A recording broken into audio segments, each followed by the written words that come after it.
તાલુકાના હીરાપુરા કંપા ગામે ગ્રામજનોના સહિયારા અને દાતાઓના સહયોગથી શ્રી રામ ભક્ત હનુમાનજી દાદાના નૂતન મંદિરનો ત્રિદિવસીય ભાવ પ્રતિષ્ઠા મહોત્સવ યોજાયો હતો। કાર્યક્રમના પ્રથમ દિવસે વડીલ વંદના સાથે મહોત્સવની શરૂઆત કરવામાં આવી હતી।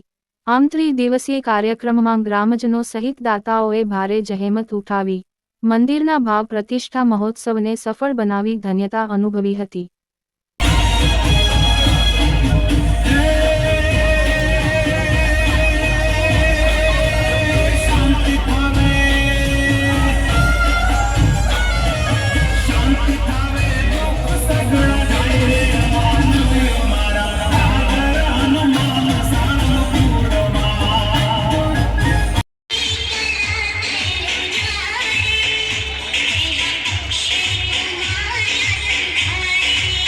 Okay hello